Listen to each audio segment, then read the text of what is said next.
Aquí.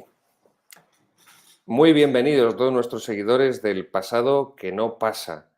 Hoy vamos a desmantelar documentalmente, historiográficamente, esa ley inicua, esa ley sectaria, que es la ley de memoria histórica, ahora memoria democrática, que no es otra cosa que la institucionalización de la mentira histórica, utilizada, manipulada como ariete político para tapar la historia de crímenes, de asesinatos, de robos, de violaciones y de torturas de las izquierdas en España y de lanzar todo tipo de condenas morales, ya no solo históricas o políticas, sino morales, como un pecado eterno sobre el resto de la población que no comulga con su ideología. Así que, aunque muchos de estos temas ya los tratamos la temporada pasada, como les dije en la anterior entrega del pasado que no pasa, en la Sacristía de la Bandera, en mi espacio limitado, vamos a hacerlo de forma algo más extensa y sobre todo en relación con esta ley. Así que comenzaremos explicando estos acontecimientos del pasado y en entregas sucesivas terminaremos con el desarrollo, con la génesis y el desarrollo de cómo se ha llegado en España a promulgarse estas leyes totalitarias, estas leyes soviéticas, donde los políticos fijan qué es el pasado y qué no es el pasado, fue lo que sucedió en la historia y qué fue lo que no sucedió en la historia, quiénes son los buenos, quiénes son los malos, y qué es lo que debemos de pensar respecto al pasado, a la historia, que es lo que determine la izquierda, las izquierdas, mejor dicho. Bien, después evidentemente de España, como nación, como comunidad política, como pueblo, la gran víctima, sin duda alguna, y también unido a ella, por supuesto, de la Segunda República y de la guerra, fue la Iglesia Católica. La persecución religiosa se inició en España con la implantación de la Segunda República, con la llegada de la Segunda República, perdón. Esto es el primer punto que tienen que tener ustedes meridianamente claro. La persecución religiosa no se inicia el 18 de julio de 1936 cuando da comienzo la guerra. No, no, no, no, no, no. La persecución religiosa comienza desde el inicio de la llegada de la República. La República es proclamada el 14 de abril de 1931 y no había pasado todavía un mes desde su proclamación cuando el 10-11 de mayo de ese mismo año, 1931, comienzan a ser incendiados, se empieza por Madrid y se extiende a muchas localidades de España, tanto del sur como del norte, se empiezan a quemar iglesias, se empiezan a quemar conventos. Cuando la historiografía izquierdista habla de esto, lo dejan aquí y lo llaman la quema de conventos. No solamente se quemaron conventos, no solamente se quemaron iglesias, se quemaron colegios también, colegios donde muchos religiosos y religiosas atendían a los hijos de los trabajadores, de los obreros y de los campesinos, y en muchas ocasiones les atendían y les daban una educación absolutamente gratuita, porque sabían que sus familias no tenían dinero para pagarla. A partir de ese 10-11 de mayo, las izquierdas no solo queman conventos, no solamente queman iglesias, no solamente queman colegios, también queman bibliotecas, también queman archivos de siglos. Esto es lo que la historiografía izquierdista, socialista, comunista, separatista y también mucha de la historiografía de derechas que vive siempre pues como la iglesia actual, pues acomplejada ante el mundo y siempre a remolque del mundo y que no digan que soy un facha y que no digan que soy un retrógrado y un reaccionario y un antiguo y un desfasado y un tradicionalista y un no sé qué y un franquista, que es lo peor que me pueden decir. No, pues con tal de que no, pues tenemos que bailar al ritmo que nos marque la izquierda en lo político y también en lo historiográfico. Y como la historiografía hegemónica que se ha implantado desde hace ya muchas décadas en España es la de las izquierdas, pues repiten los mismos mantras también. La poca historiografía que puede no encuadrarse como izquierdista y que existe en la actualidad. Pues bien, esa quema de archivos centenarios, con una riqueza impresionante de documentos y de esa quema de bibliotecas, esa quema de colegios, también no muestra solamente un odio hacia la Iglesia católica, hacia la fe católica o un anticatolicismo, también muestra un odio a la cultura, un odio a la cultura, porque el bando del Frente Popular se presentó pues desde los años 30, siempre la Segunda República y el Frente Popular se presentó como los defensores de la cultura. Y precisamente los defensores de la cultura son los que destruyeron más la cultura, fueron los que destruyeron más el patrimonio artístico, más el patrimonio documental. Ellos fueron los grandes destructores de la cultura. La Universidad de Oviedo la volaron por los aires los socialistas en octubre de 1934, apoyados por algunos comunistas y por algunos anarquistas. Bien, este es otro segundo elemento que nos tiene que quedar muy clarito a la hora de conocer este periodo histórico. El ataque de la izquierda también se dirige hacia la cultura. ¿Por qué? Es evidente, porque es la cultura católica, porque es la cultura española, que son las dos, no ideas, pero sí realidades que aunan a toda la izquierda y que más odian a toda la izquierda. La realidad, la idea, pero la realidad de España y la religión católica. Bien, pues esta persecución que se inicia, insisto, ni siquiera cuando ha pasado un mes de la llegada de la Segunda República, cuando alcanzará su cenit, cuando alcanzará su culmen, será eso sí a partir del inicio de la guerra, el 18 de julio de 1936. Sobre todo, evidentemente, donde se produce esa persecución religiosa, o mejor dicho, exclusivamente, solamente, únicamente, donde se produce la persecución religiosa, es en la zona mal llamada republicana, sobre todo para nuestros seguidores que no son españoles y que se acercan pues, casi por primera vez a este periodo tan controvertido y tan cuestionado de la historia de España. Cuando comienza la guerra, pues España se divide en dos zonas, la zona que está bajo el gobierno supuestamente de la República y la zona pues, de los nacionales, del bando nacional, ¿no? Llamada también bando sublevado, bando rebelde. Bueno, bien. ¿Por qué digo esto? Porque es otra idea que tenemos que tener en cuenta, porque cuando la conferencia episcopal pues ha tratado el tema de los mártires, habla de, y lo pueden encontrar fácilmente por internet, mártires españoles del siglo XX. Mártires españoles del siglo XX. Esto es una mentira como una catedral. La conferencia episcopal está mintiendo vilmente. Alguno dirá que no estén acostumbrados a ello, no seré yo el que lo niegue.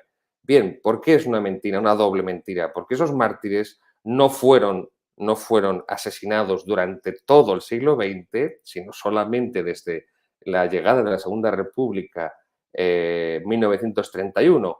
Se podría como mucho retrasar hasta 1934. La Revolución de Asturias, insisto, capitaneada por los socialistas y programada como una guerra civil, por eso el gran historiador Pío Moa siempre defendió esa tesis de que es de otro historiador muy anterior a Pío Moa, Gerald Brennan, que habla de la Revolución de Asturias como la primera batalla de la guerra civil.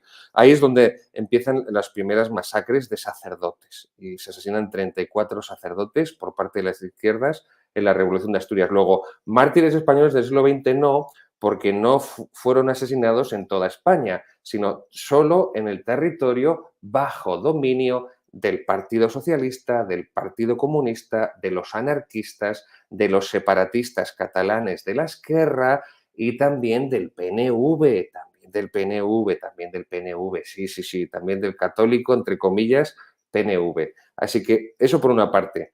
Y mártires españoles del siglo XX, no, no, no, no, no fueron asesinados durante todo el siglo XX, sino solamente durante esos años.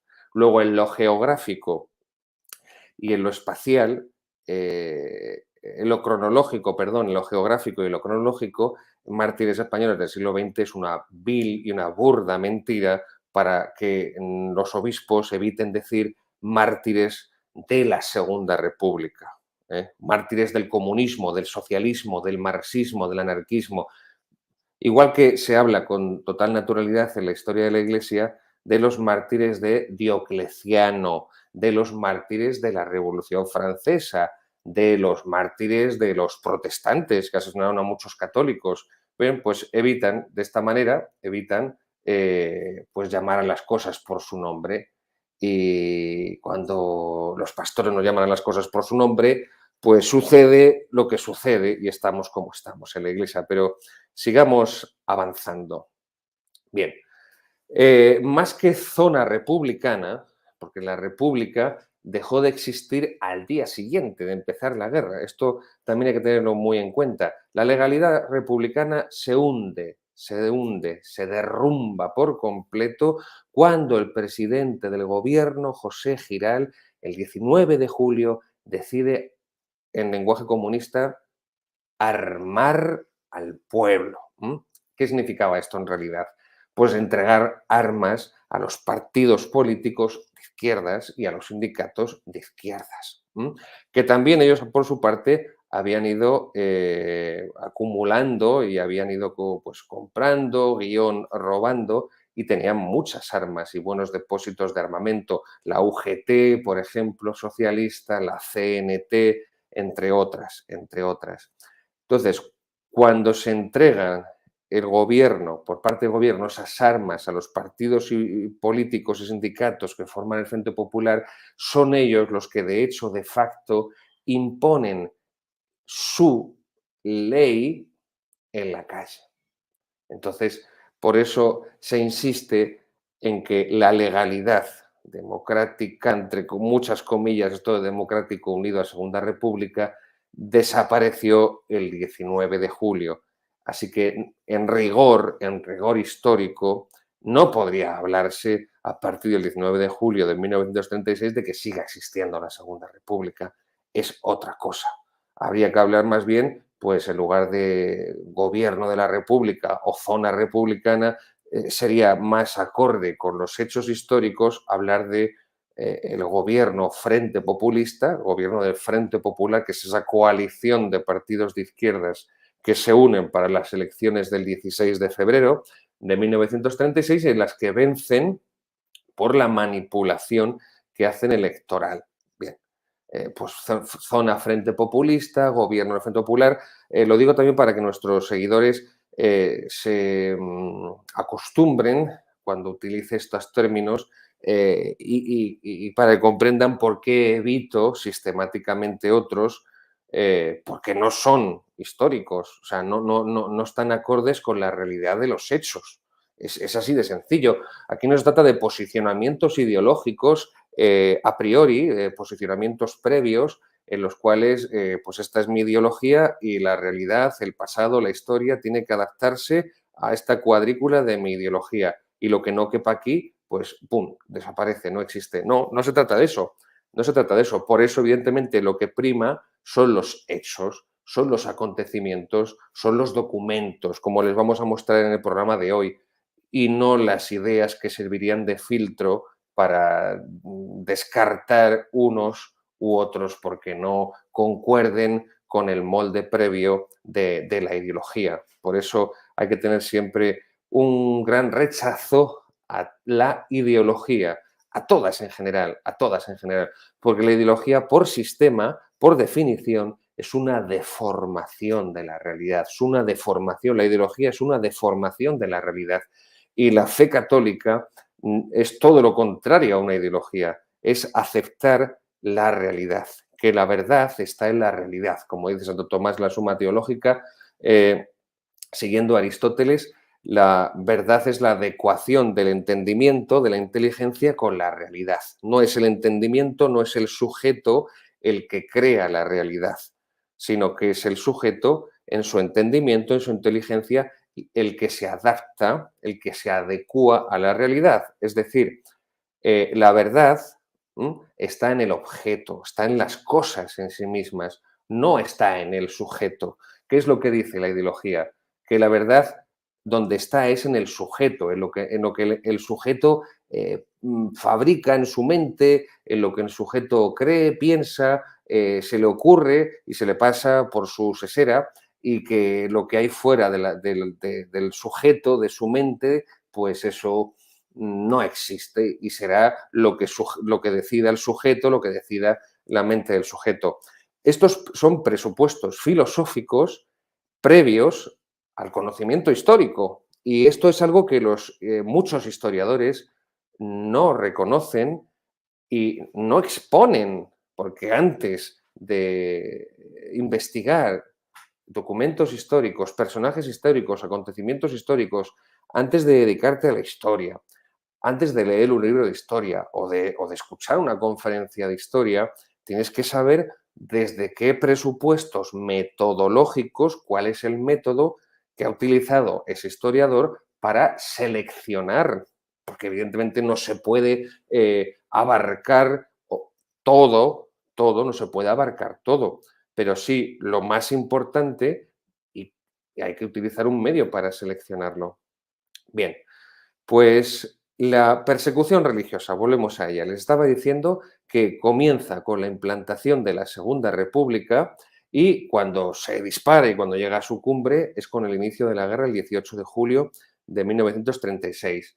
Les he comentado que el origen remoto de la guerra se situaría en la Revolución Socialista de Asturias en octubre de 1934, programada como una guerra civil general, que solamente triunfó en Asturias y que, por cierto, causó 1.500 muertos, y que ya hablaremos más extensamente en otros programas, pero quien defendió la legalidad republicana, el que defendió la legalidad democrática, fue un señor llamado Francisco Franco, el general Francisco Franco, que le tocó dirigir desde Madrid a las tropas que tenían que luchar contra pues esos militantes izquierdistas que se habían levantado contra el gobierno de la Segunda República. Bien, ese sería el origen remoto. El origen próximo, evidentemente, de la guerra es el asesinato de José Calvo Sotelo. José Calvo Sotelo era el líder de la oposición del bloque nacional, monárquico, católico, conservador. José Calvo Sotelo había sido ministro en la dictadura de General Primo de Rivera, de Miguel Primo de Rivera, del padre de José Antonio. Había estado exiliado de España y pues fue asesinado el 13 de julio de 1936, y eso fue lo que disparó pues el alzamiento nacional, el alzamiento nacional. ¿Por qué? Aunque lo trataremos también en programas de forma más extensa. ¿Por qué? Porque el asesinato de Calvo Sotelo explica perfectamente hasta qué punto había llegado la descomposición del gobierno republicano. Porque José Calvo Sotelo, líder de la oposición, fue asesinado por un grupo de fuerzas de seguridad del Estado, por un grupo de agentes de orden público.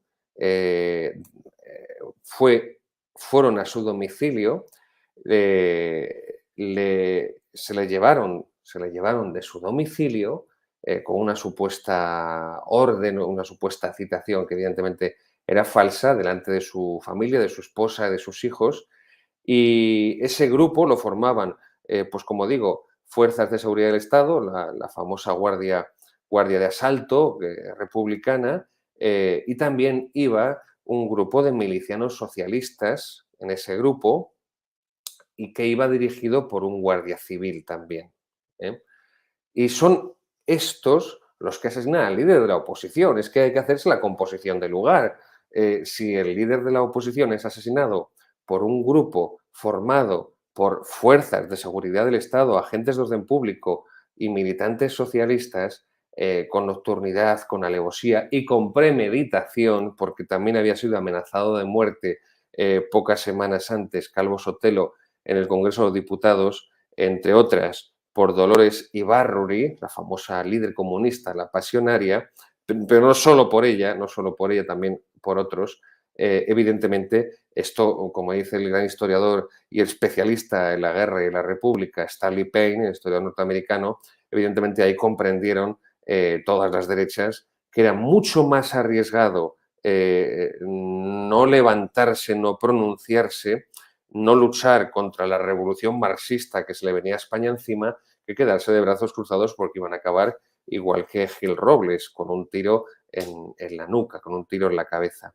Pues bien, todos estos sucesos también que estoy narrándoles, hay que ubicarlos, hay que situarlos en un contexto internacional. En un contexto internacional. Es decir, esto es otro error muy común de muchos pseudo historiadores españoles, y es que cuando escriben, cuando publican acerca de la historia de España, ya no solamente de este periodo, sino de cualquier otro periodo de la historia de España, lo hacen de tal forma como si España viviera en otro planeta, ¿no? Como si España estuviera completamente aislada y no tuviera nada que ver con lo que viene sucediendo en el resto del mundo. Y eso no deja de ser un planteamiento muy pueblerino, muy paleto, muy paleto. Estos sucesos, toda esta historia de la Segunda República Española y de la guerra, el contexto internacional en el que hay que encuadrarla es en el dominio, en el crecimiento, en la instauración del laicismo.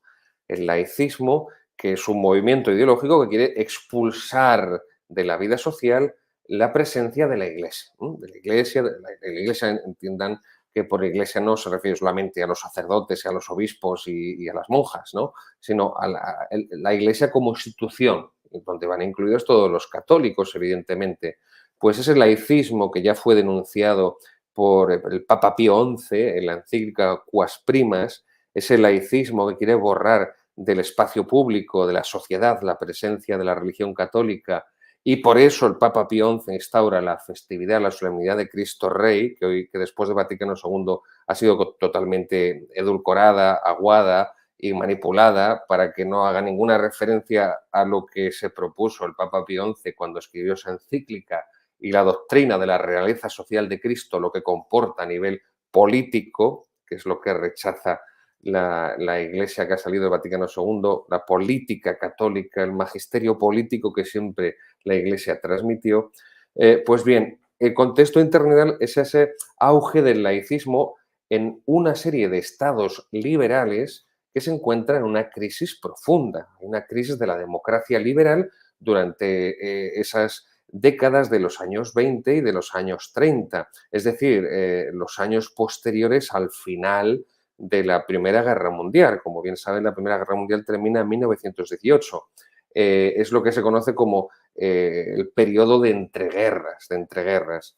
Pues bien, la jerarquía de la Iglesia, que no se parecía casi nada a la que hoy tenemos en su fe, en su pensamiento, pues la jerarquía de la Iglesia lo tenía muy claro, lo tenía muy claro.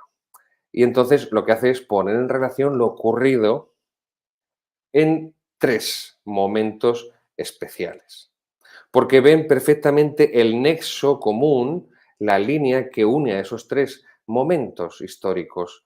El primero es la revolución soviética, la revolución comunista en Rusia de octubre de 1917, donde triunfan los bolcheviques de Lenin y de Trotsky.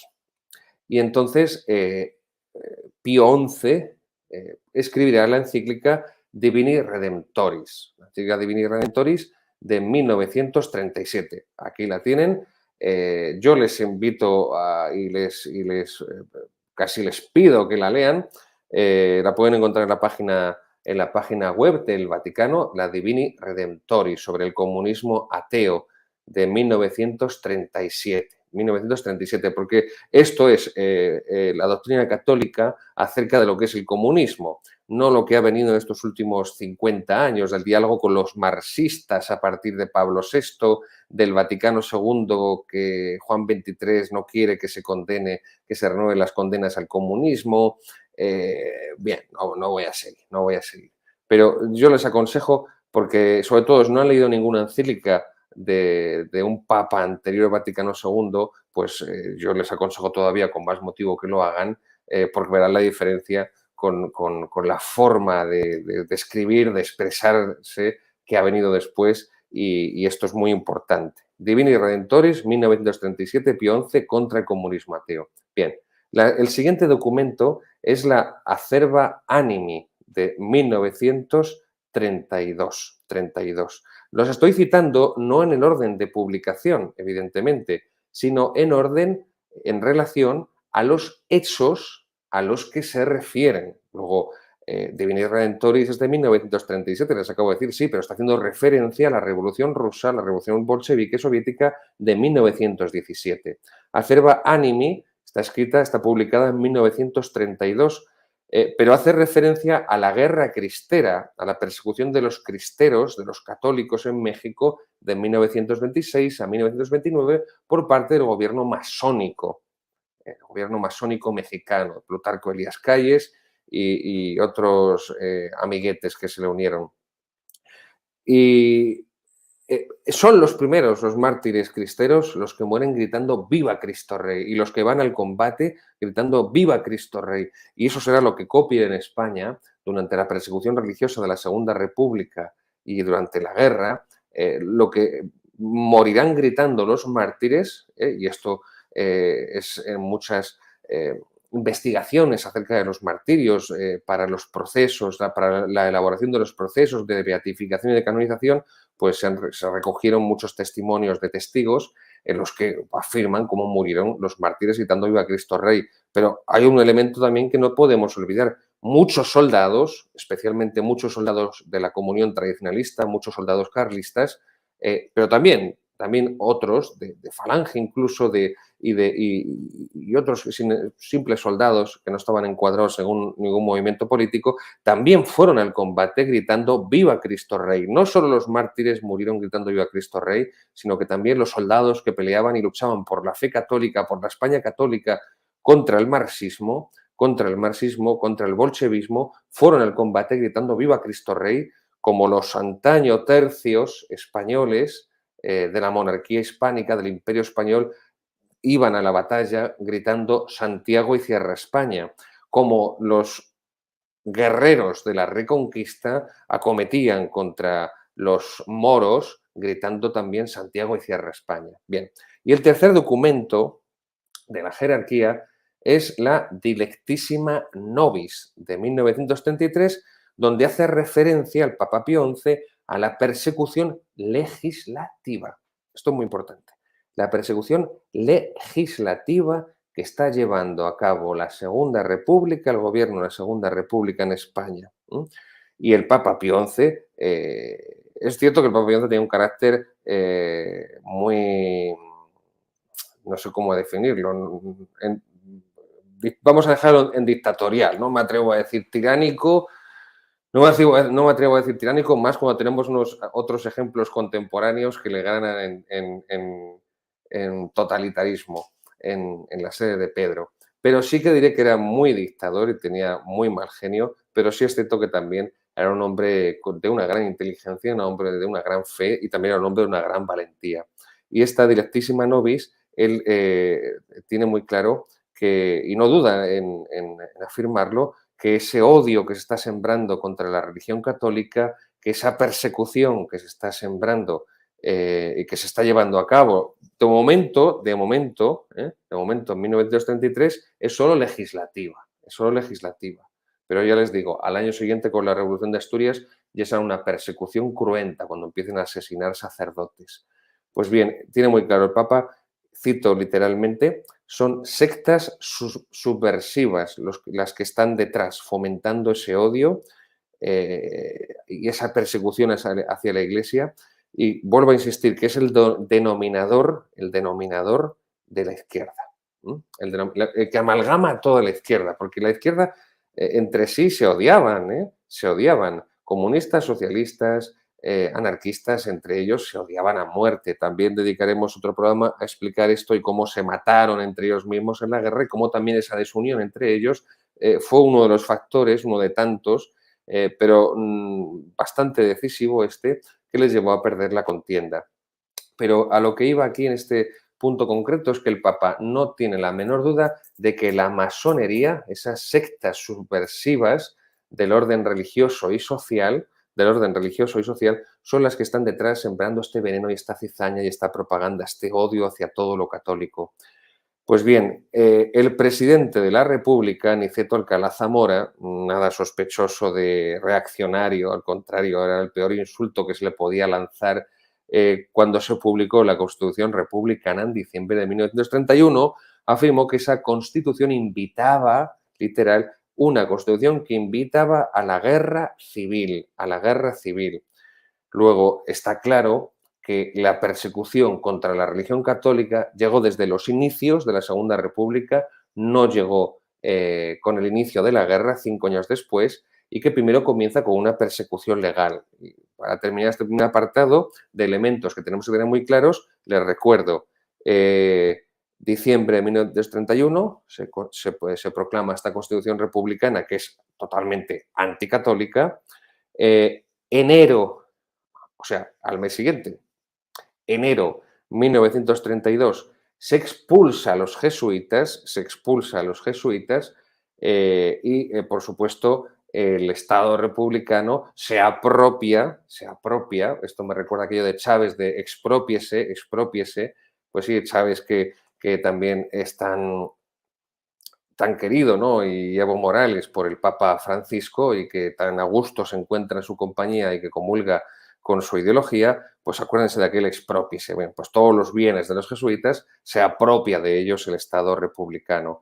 Y no hay que olvidar también que durante ese año, en 1931, el gobierno republicano expulsó al obispo de Vitoria, a Mateo Mújica, y también que expulsó al cardenal primado de España, el cardenal arzobispo de Toledo, Pedro Segura, acusándole de ataques a la República. Lo único que había hecho Segura era simplemente una carta pastoral, agradecer a Alfonso XIII y agradecer a la monarquía, a la dinastía borbónica, lo que habían hecho por la religión católica. Bueno, esto sería muy discutible también. La figura de Cardenal Segura es muy discutible en muchos aspectos, es un hombre poliédrico del que se podría decir mucho, pero por eso recuerden lo que les he dicho hace unos minutos, de que el historiador se ve obligado a seleccionar materiales, porque evidentemente no se puede investigar todo a la vez, no se puede conocer todo lo que dice cada personaje, todo lo que ocurre en cada acontecimiento.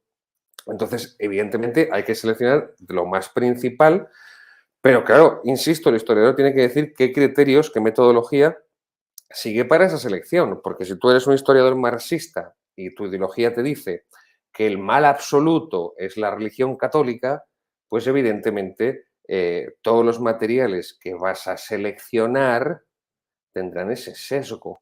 Y si tú en tu ideología marxista, socialista, comunista, anarquista, separatista, piensas que todos los que no defienden esos postulados son el mal absoluto, pues vas a hacer una metodología totalmente sesgada. ¿Alguno podrá acusarme de que yo estoy cayendo en lo mismo? No, evidentemente no es el caso, porque sencillamente hay unos materiales en un sitio que no los hay en el otro. Quiero decir, por poner un ejemplo, la Iglesia no se dedicó a matar izquierdistas. La Iglesia no se dedicó a quemar centros políticos sindicales de la izquierda. La Iglesia no agredió verbalmente, no ya físicamente, verbalmente al gobierno republicano, no proclamó una suerte de mm, llamamiento general a la sublevación contra el gobierno de la República, todo lo contrario, acató el gobierno republicano desde el principio de forma que me atrevo ya a calificar de ejemplar y de modélica, incluso demasiado ejemplar y demasiado modélica. Pero bien, a eso es a lo que me refiero. No hay equivalentes, no hay equivalentes.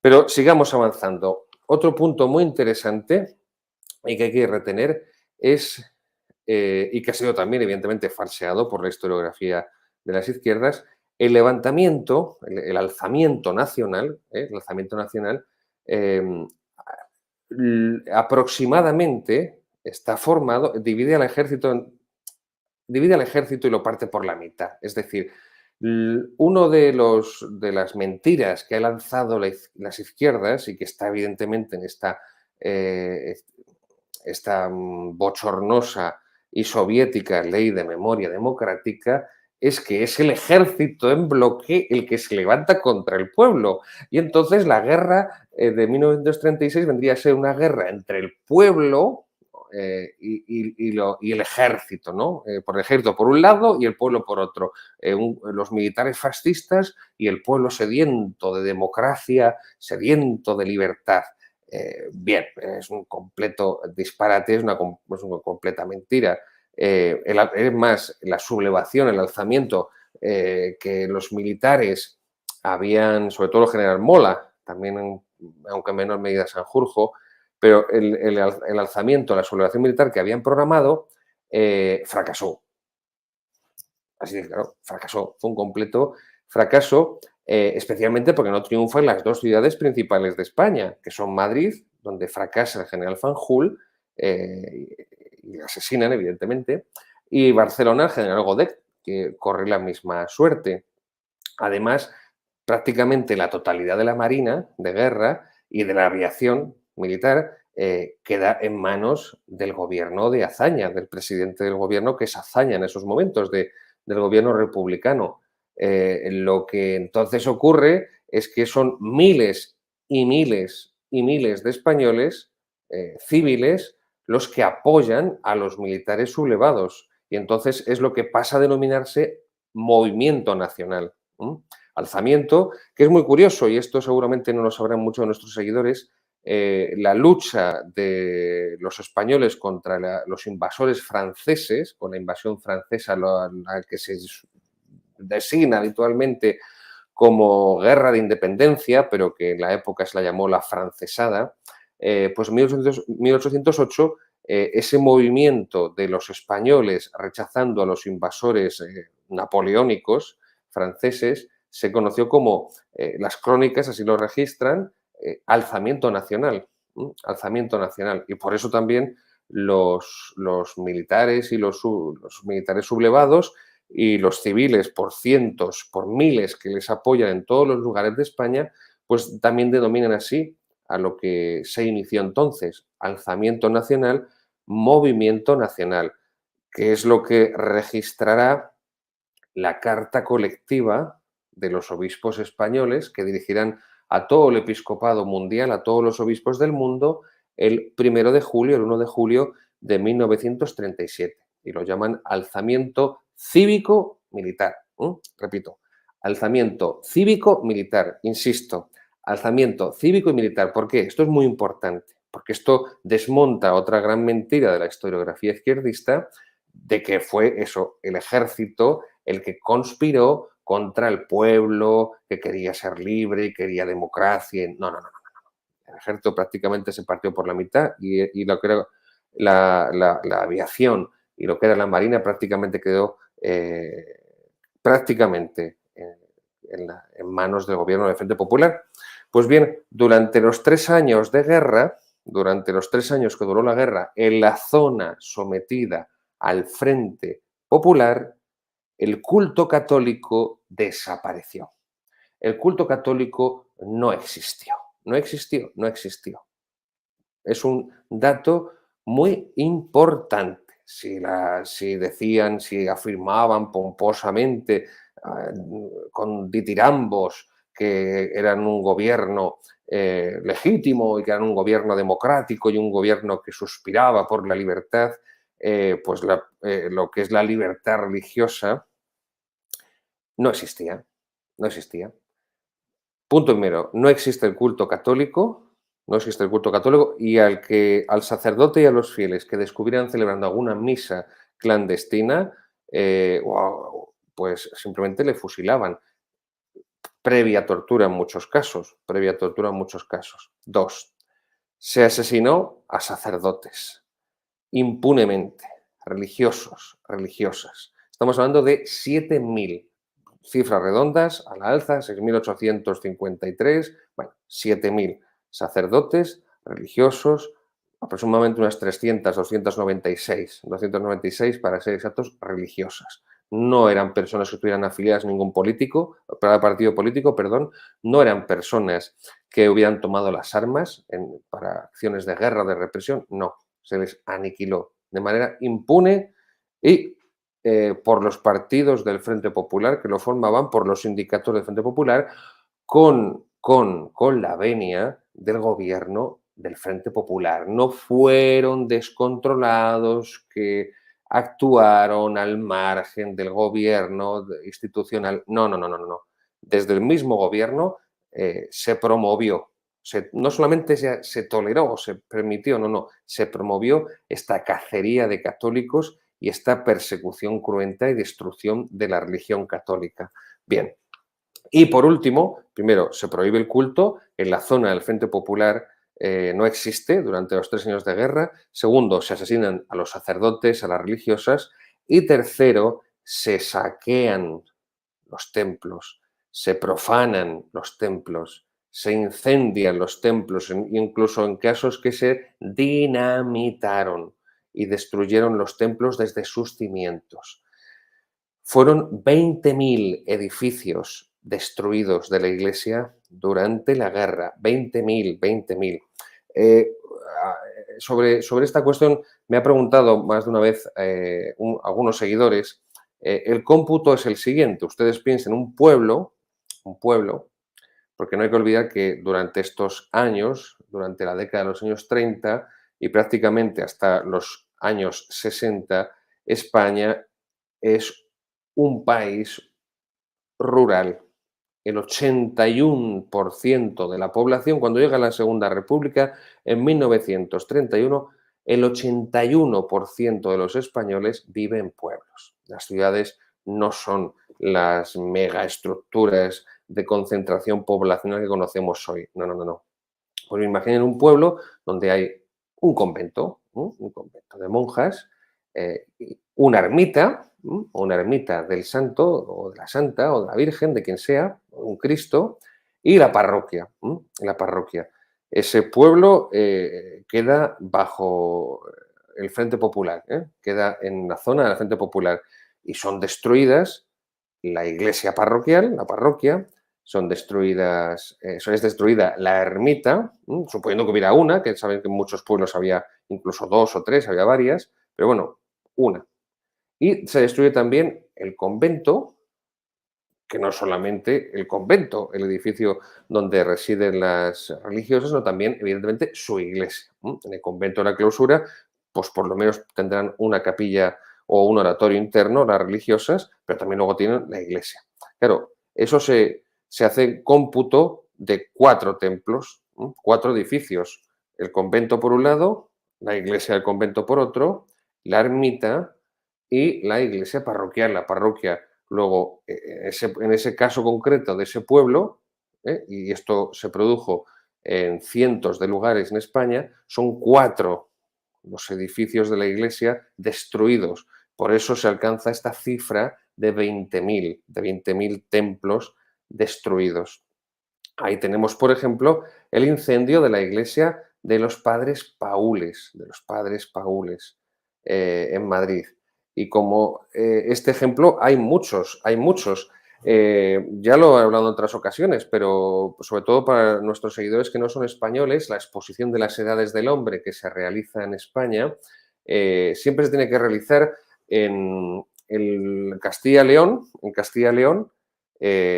porque eso fue zona nacional durante la guerra, porque donde yo me hallo, en Castilla, no me gusta decir Castilla-La Mancha, pues un invento socialista, eh, prefiero decir Castilla la Nueva. En Castilla la Nueva, como quedó bajo dominio rojo, igual que Madrid, pues no quedó prácticamente en pie ningún retablo y por eso la riqueza artística se ha conservado precisamente en la zona de España que estuvo bajo el poder del bando nacional.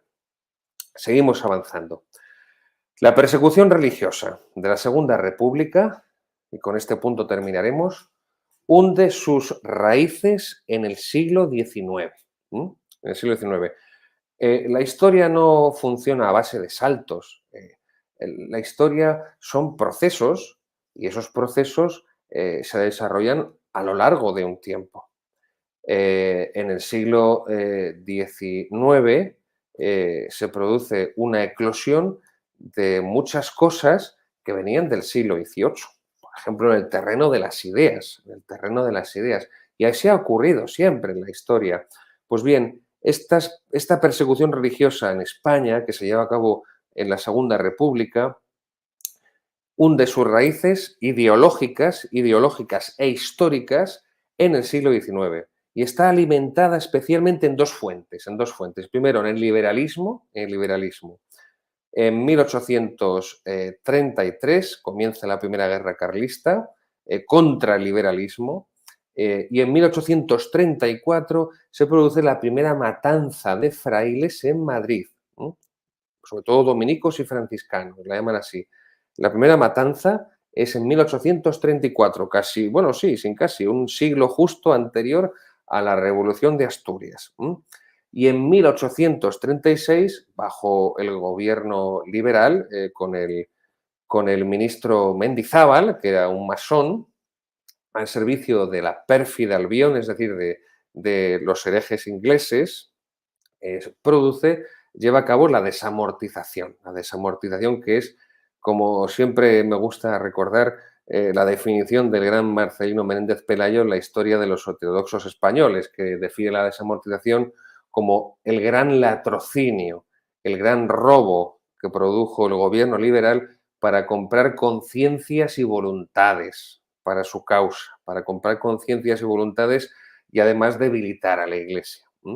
Esto también dará para otro programa, pero simplemente quédense con este dato. El origen de la persecución religiosa, del odio, del anticatolicismo, del odio hacia la Iglesia, hacia la religión católica, que vemos en la Segunda República y que veremos durante la guerra de 1936, tiene en el siglo XIX sus dos raíces y una es esta, el liberalismo, y la otra será el ateísmo que están sembrando la propaganda marxista. La propaganda marxista que los movimientos marxistas, como movimientos totalitarios, como movimientos mesiánicos, como religiones sustitutorias, secularizadas, porque eso es la ideología, una especie de religión secularizada, sin fe, sin Dios, pero que tiene otros dioses, otros dogmas, otros santos, otros herejes, otros ritos, otra liturgia. Bien, pero no deja de ser pues un remedo de religión horizontalista y secularizada. Y esto es lo que ocurre en el siglo XIX, sobre todo a partir del último tercio del siglo XIX, cuando comienzan a llegar a España las ideas marxistas y la propaganda marxista. El marxismo en sus tres vertientes. Primero, el comunismo libertario, es decir, el comunismo anarquista, es decir, el comunismo anti-Estado, anti-estatal, una rama. Otra rama del marxismo, la segunda, es el comunismo estatalista, el comunismo que sí quiere todo el poder en el Estado, todo el poder en el Estado. Y ahí tenemos, pues, ese marxismo socialista y ese otro marxismo bolchevique, el marxismo real, ¿no? El comunismo real, el marxismo científico, el socialismo científico, ¿no? Así es como lo define Lenin, el socialismo el socialismo real tendría el comunismo bolchevique, que está representado en España por el Partido Comunista. El Partido Comunista, evidentemente, que no era más que un satélite de Stalin, que estaba bajo las órdenes de Stalin, mientras que el socialismo marxista, que había colaborado con la dictadura del general Miguel Primo de Rivera, que en esa época era un partido socialdemócrata, más o menos, que aceptaba la democracia, se supone, al menos externamente, las reglas del juego democrático parlamentario. Hago estas referencias democráticas como ahora todo lo que sea democrático es maravilloso y como esta gente de las izquierdas siempre han llevado como timbre de gloria que ellos son los más democráticos, pues evidentemente hay que primero demostrar una de sus grandes mentiras e hipocresías, que es que no eran democráticos, porque ya llegaremos a comprender que la guerra en España, la guerra de 1936, no fue una guerra entre fascismo y democracia, como dice la historiografía izquierdista. No había democracia. Las izquierdas eran antidemocráticas y, si me apuran, mucho más antidemocráticas y infinitamente más totalitarias que las derechas. Pero bien, pues el marxismo estatalista, el marxismo socialista, era el del Partido Socialista.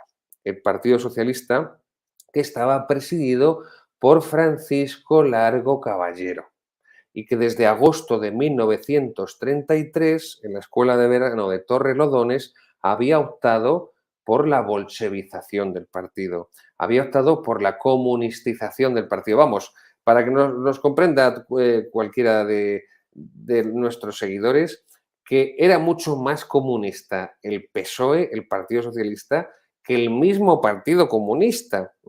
Y es Largo Caballero, Francisco Largo Caballero, quien lleva a esta deriva al Partido Socialista. Ahora vamos a ver a continuación fotos del líder del PSOE, Francisco Largo Caballero, que fue el que dirigió al Partido Socialista hacia esta bolchevización, hacia esta comunistización del Partido Socialista. Esa es la estatua que levantó Felipe González en Madrid, en la zona de Nuevos Ministerios, en 1984 para conmemorar el 50 aniversario de la Revolución de Asturias.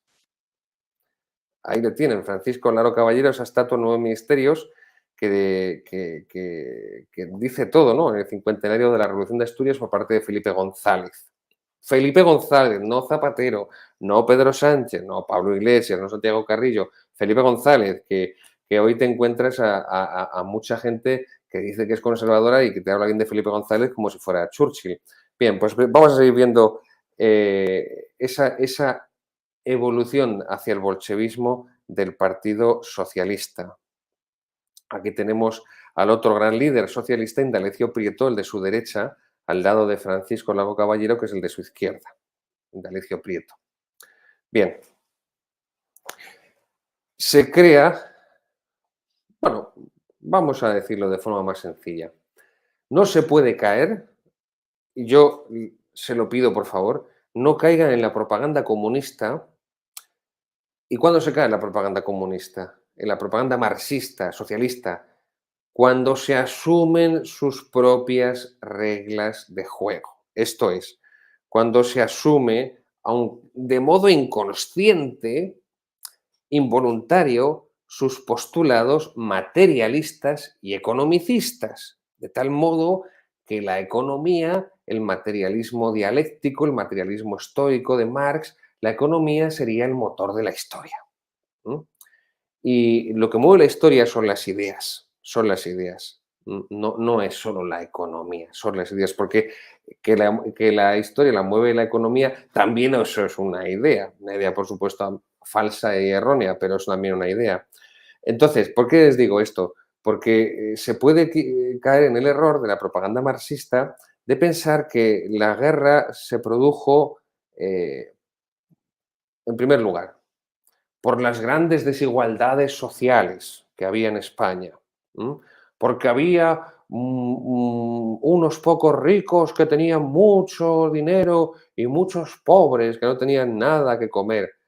Era la misma situación que había en Portugal, incluso Portugal en algunos aspectos estaba económicamente peor que España, en Italia, en Polonia y en otros tantos lugares de Europa. Y ahí no ocurrió ninguna revolución comunista como en España. Piense en Italia. Italia tuvo que enviar en los años 20, ya antes, desde primeros de siglo, tuvo que enviar a millones de italianos fuera de Italia porque no había para comer. Y esos son los años en los que millones de italianos llegan a Estados Unidos y millones de italianos llegan a Argentina. Y por eso Argentina es un país, perdón, con tanto predominio y con tanta presencia de migrantes italianos. O sea que no casa esa idea izquierdista de que la guerra civil en el fondo no fue más que una guerra económica, una lucha de clases entre los ricos y los pobres. No.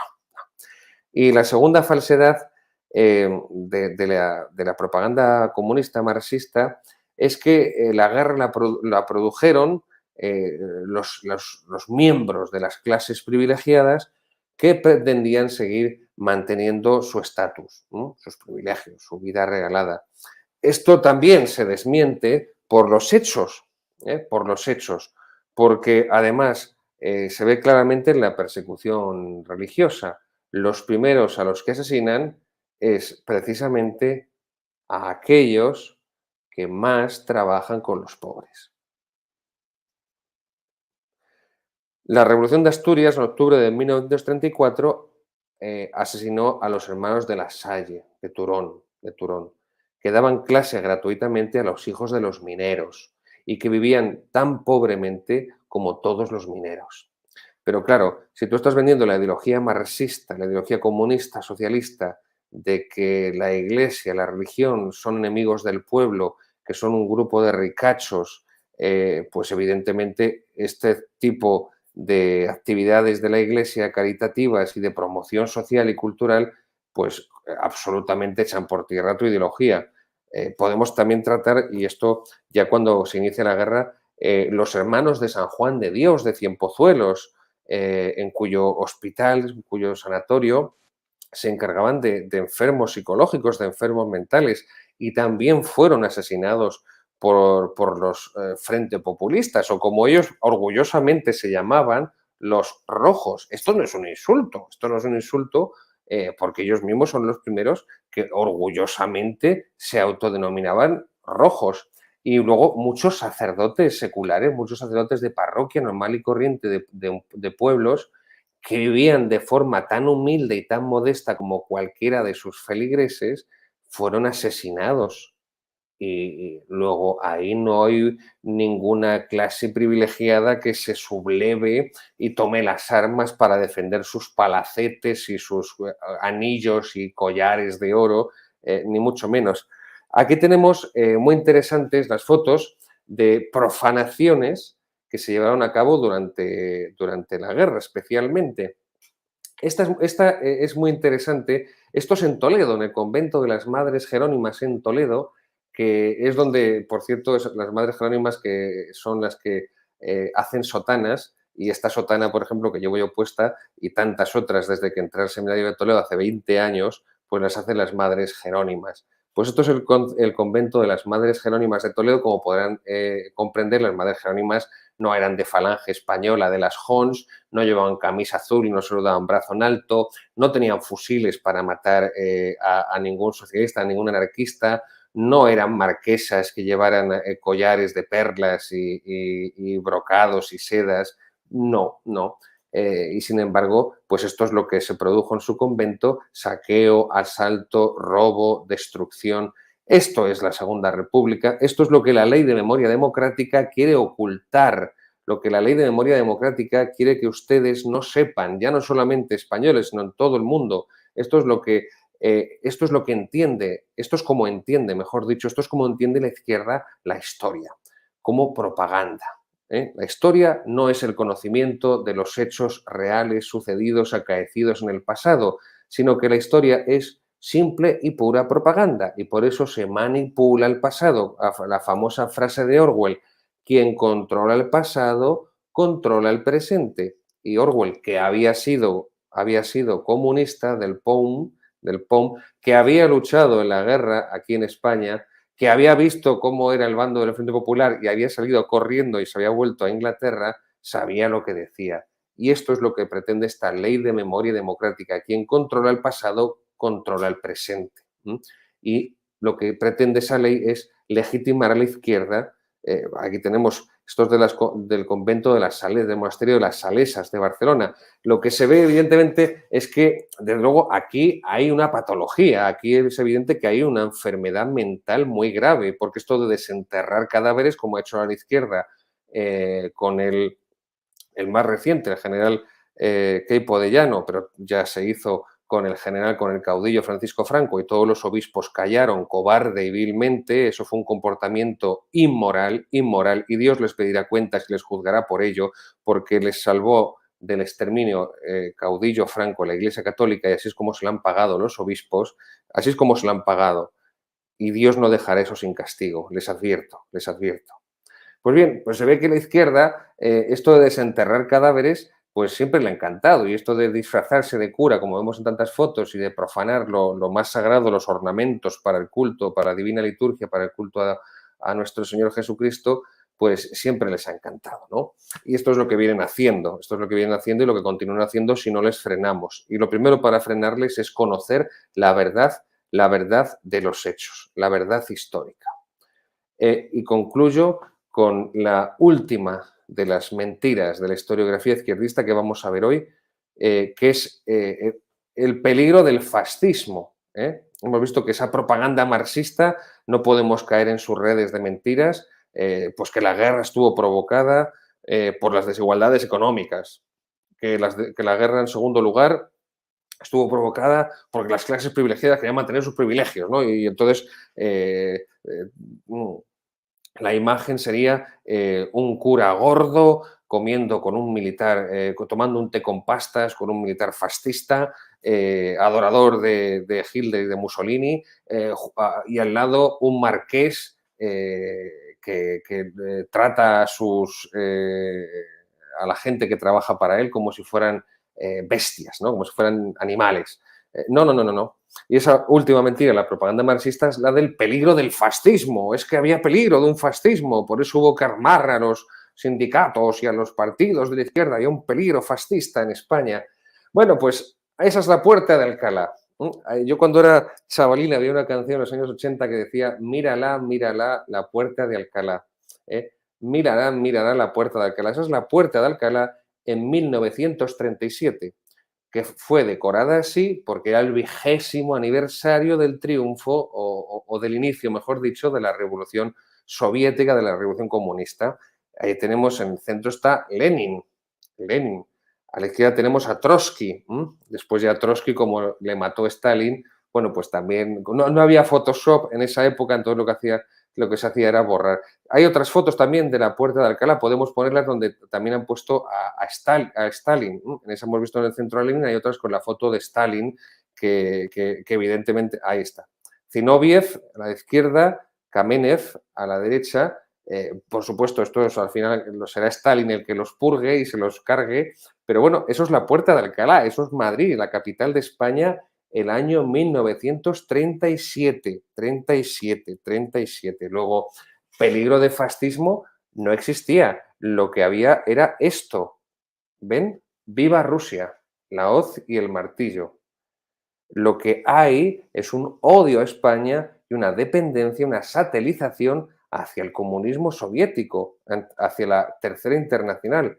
Aquí tenemos también en Madrid eh, mensaje de Stalin, ¿no? El gran demócrata del siglo XX, Stalin, que Hitler es una hermanita de la caridad al lado de Stalin.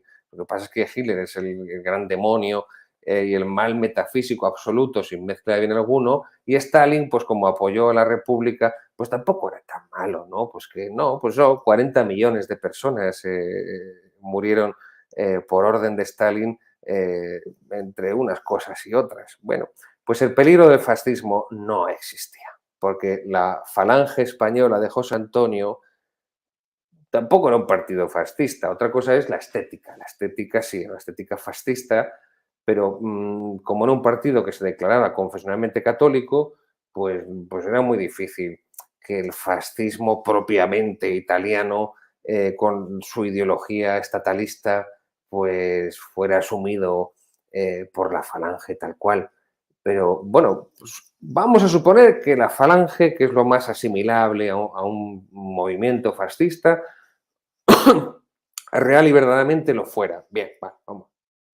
La Falange Española no sacó ni un solo diputado, no obtuvo ni un solo diputado en las elecciones del 16 de febrero de 1936. Ni un solo diputado, ni un solo diputado. No existía ningún peligro de intervención del fascismo en España. ¿eh?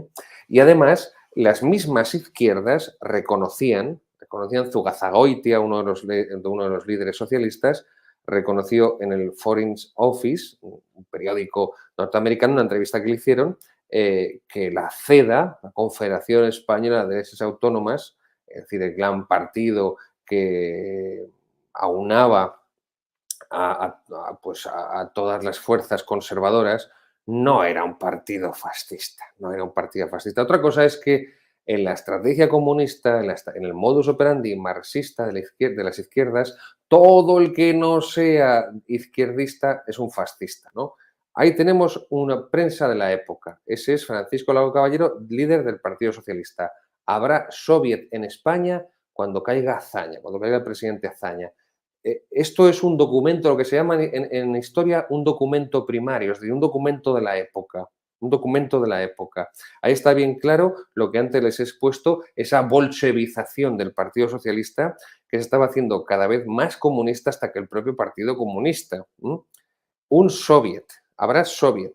Ahí tenemos el Largo Caballero. No debemos cejar hasta que en las torres y edificios oficiales ondee la bandera roja de la revolución. Esas son declaraciones en el periódico del PSOE, en el socialista, en el periódico del PSOE. No es el periódico de la Falange, no es el periódico El Debate, que era el periódico de la derecha, el periódico del episcopado, de la Acción Católica Propagandista, Nacional, Acción Católica Nacional, que luego lo quitaron, no de Nacional de Propagandistas. No, no, no, no.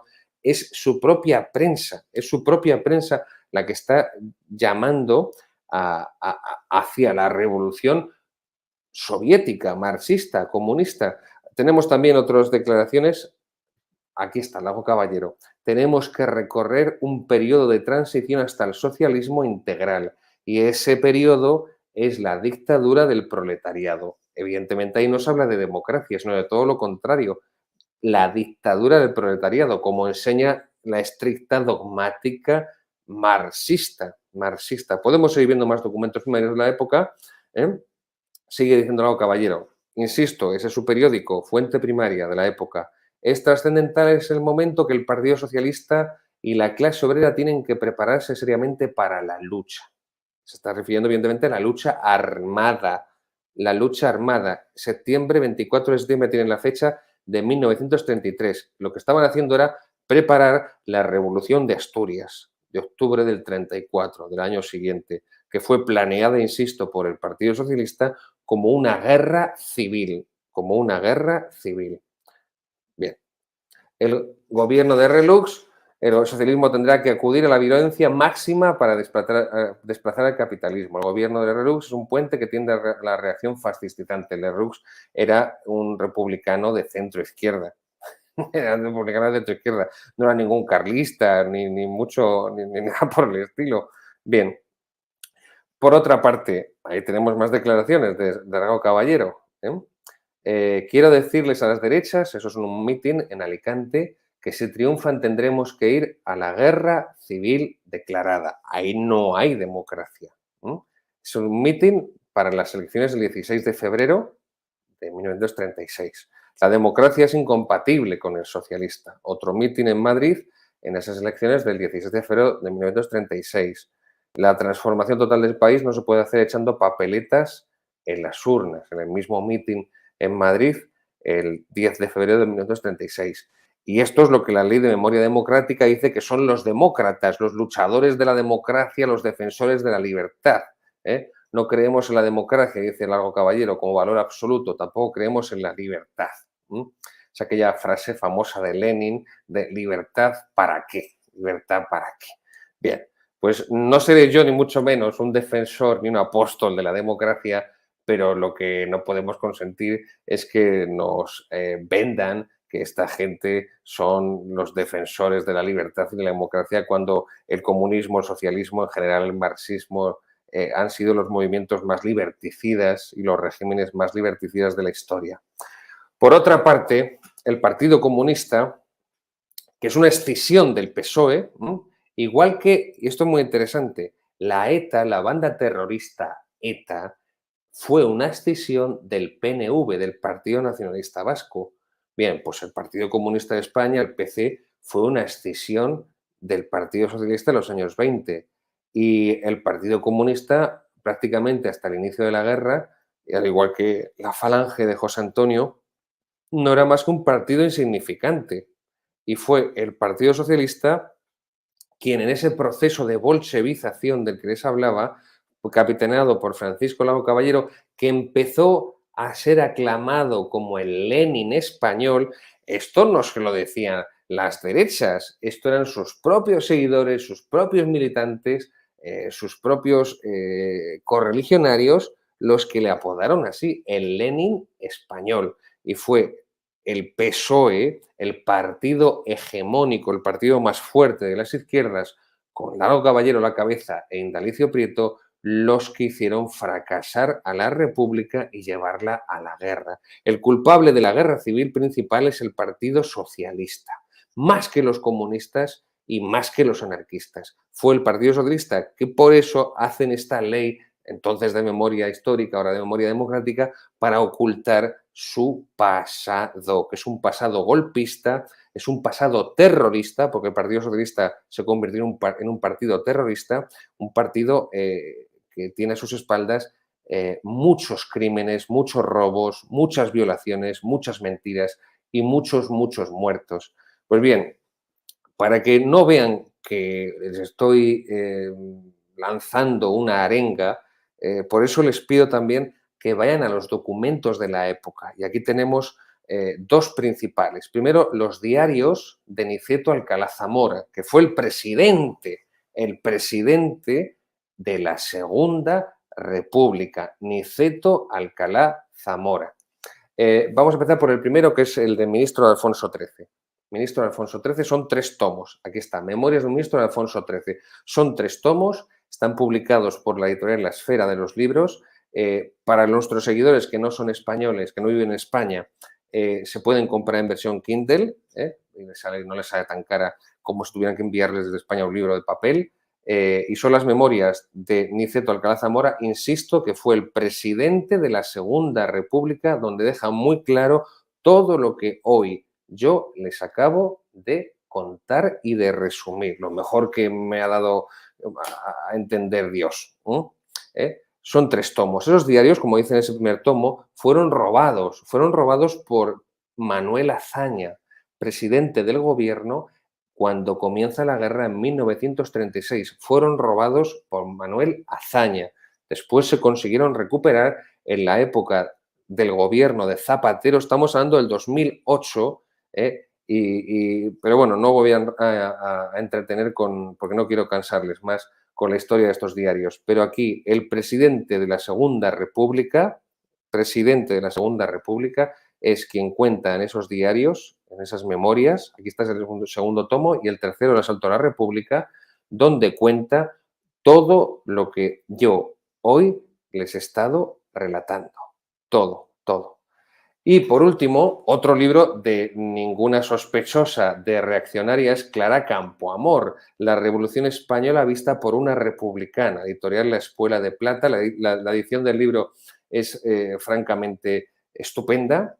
También tiene versión Kindle para que si alguien de nuestros seguidores que vive fuera de España no le resulte tan caro adquirirlo, pues al tener que enviárselos de aquí en papel, se puede adquirir en cualquier librería, también en Amazon y otras plataformas. Bien, Clara Campoamor era una mujer feminista de izquierdas, que es la principal valedora del voto de la mujer, la primera valedora de que la mujer pudiera votar en las elecciones, que fueron las elecciones del 19 de noviembre de 1933, donde por primera y masiva vez en unas elecciones nacionales las mujeres pueden votar y por supuesto votaron la gran mayoría, como se vio, a las derechas, y por eso la victoria de las derechas el 19 de noviembre de 1933 es una victoria que arrasa a las izquierdas, y por eso las izquierdas empiezan a planear la guerra civil y el golpe de la Revolución de Asturias de 1934, porque no aceptan la legalidad, no aceptan el veredicto de las urnas en ese 19 de noviembre de 1933. Y Clara Campoamor lo explica de una manera perfecta: la Revolución Española vista por una republicana, no por una falangista, no por una carlista, una margarita, no por una miembro de la Legión de María o de la Acción Católica o de la Hermandad del Cristo de Limpias. No, no. Una republicana agnóstica, de izquierdas y liberal. Y cuenta exactamente cómo la Segunda República acabó en una revolución marxista. Una revolución marxista. Y esto fue obra del Partido Socialista, que se sometió a la órbita de Stalin, a la órbita de la Unión Soviética, y de ese modo una guerra española, una guerra interna, lo que se convirtió, lo que acabó siendo, fue en el primer enfrentamiento armado a gran escala contra el comunismo. El primer enfrentamiento armado a gran escala contra el comunismo fue la Guerra de España de 1936 y fue el único lugar donde el comunismo fue derrotado militarmente. Eso nunca se lo van a perdonar a Francisco Franco. Derrotó militarmente al comunismo, pero también moralmente. Ahí tenemos el fusilamiento del Corazón de Jesús. Pues, si podemos ver otra vez la imagen del Corazón de Jesús fusilada, a la orden de una miliciana. Eso es en agosto, el primer viernes de agosto. No fue casualidad, sabían perfectamente las fechas religiosas que tenían que elegir para que las profanaciones todavía fueran más notables, ¿no? Más notorias. Pues ahí fue fusilado en la imagen del Corazón de Jesús, que se encuentra en el centro geográfico de España, por milicianos izquierdistas. Milicianos izquierdistas. Fue destruido, fue dinamitado. Por eso la guerra fue una cruzada, porque fue una guerra en defensa de la religión, porque en el bando del Frente Popular todo lo que les unía y todo lo que amalgamaba ese bando era el odio hacia la religión católica, mientras que en el bando nacional lo que les unía a gentes tan diversas como carlistas o falangistas o monárquicos alfonsinos o conservadores de la CEA o meapilas de cualquier capillita, era precisamente la fe católica, la defensa de la fe católica. Ese es el estado actual del monumento, que, por cierto, fue reconstruido por el general Francisco Franco, como esa placa nos lo recuerda. Todavía no lo han quitado. Es una propiedad privada el Obispado de Getafe. No me extrañaría que la quitaran el día de mañana, a poquito que les pinchen un poco. Pero ese fue precisamente el monumento que en junio de 1965 el jefe del Estado, Francisco Franco Bamón, renovó la consagración de España, Corazón de Jesús, que había realizado Alfonso XIII en mayo de 1919 como jefe del Estado, cuando reconstruye ese monumento. Por hoy creo que ya he podido tenerles suficientemente entretenidos. Les dejo con estas últimas imágenes del Corazón de Jesús, destruido y reconstruido, y también les dejo con una cita de un historiador inglés, y que no es nada sospechoso de nacional catolicismo. Muchas gracias por su paciencia, espero que hayan podido aprender algo y que Dios les bendiga. ¡Viva Cristo Rey!